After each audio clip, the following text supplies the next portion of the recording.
بسم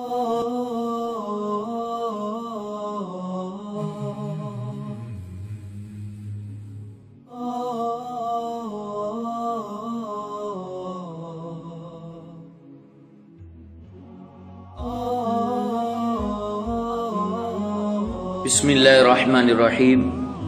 ناظرین و سامعین، اللہ کے فضل و کرم سے ہم نے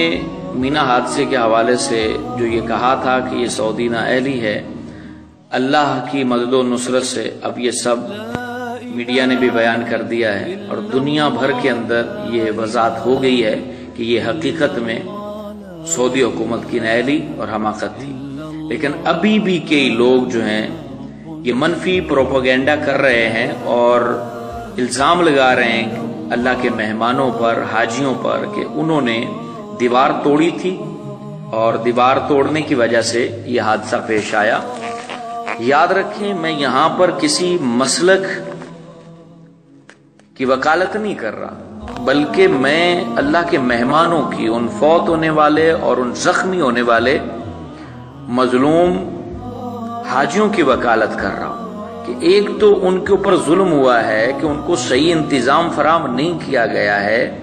اور دوسری طرف یہ ظالم لوگ انہی کے اوپر بہتان لگا رہے ہیں۔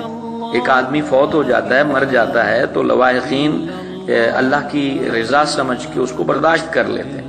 لیکن یہ بات کہاں برداشت ہوگی کہ ایک تو وہ فوت ہو گئے، شہید ہو گئے، اور دوسری طرف جو ہے انہی کے اوپر الزام لگایا جا رہا ہے ایک سعودی حماقت کو چھپانے کے لیے اور ان کی انتظامی خامیوں کو چھپانے کے لیے انہی کے اوپر الزام لگا رہے ہیں کہ انہوں نے حفاظتی دیوار توڑی۔ ایسا کچھ بھی نہیں ہے، بلکہ آپ ویڈیوز جو اپلوڈ ہوئی ہیں اس میں دیکھ سکتے ہیں کہ انہوں نے بہت بڑا راستہ بلاک کیا ہوا تھا۔ وہ راستہ، یہ پورا راستہ جو ہے وہ جمرات کی طرف آ رہا ہے، تو انہوں نے وہ راستہ بلاک کر دیا تھا۔ اب راستہ بلاک کرنے کی وجہ سے یہ تنگ راستہ تھا اور اس میں کثیر ازدحام جمع ہو گیا اور اتنا رش جمع ہو گیا کہ وہ برداشت سے باہر تھا۔ اور پھر جنہوں نے حج کیا وہ جانتے ہیں کہ مزدلفہ میں 3 کلومیٹر چلنا پڑتا ہے، پھر مینا میں 3 کلومیٹر چلنا پڑتا ہے، اور اتنی گرمی کے اندر، اور پھر عرفات سے آتے ہوئے یہ ساری تھکن سے چور چور حاجی جو ہیں، نہ پانی، پیاس کی شدت،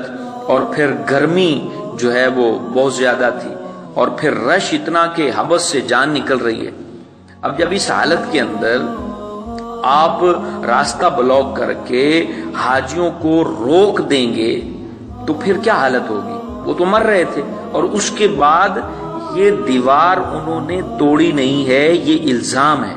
بلکہ یہ پورے راستے کے اندر جو ہے، یعنی مینا جہاں ختم ہوتا ہے اور پہلی کبری جمرات کے بعد آتی ہے، تو یہ پورے راستے کے اوپر انہوں نے گرل کی دیوار بنائی ہوئی ہے اور جگہ جگہ اس کے جو ہے گیٹ لگے ہوئے ہیں۔ تو یہ وہ لڑکے جن کو رش کنٹرول کرنے کا پتہ ہی نہیں ہے، جن کو انہوں نے مامور کیا ہوا تھا، جب انہوں نے رش اتنا زیادہ جمع کر لیا تو اس کے بعد انہوں نے دوسرے راستے کا گیٹ کھول دیا۔ جب گیٹ کھولا تو حبس کے مارے حاجی اس طرف لپکے بڑھے اور یوں چاندے گرنے سے وہ ایک دوسرے کے اوپر گرتے چلے گئے۔ تو یہ تو انتظامی خامی ہے، نہ کہ یہ حاجیوں کا قصور ہے۔ ان مرنے والے لوگوں کا قصور بنا کے یہ ظلم کر رہے ہیں۔ اللہ تعالی حق بات کہنے کی توفیق عطا فرمائے۔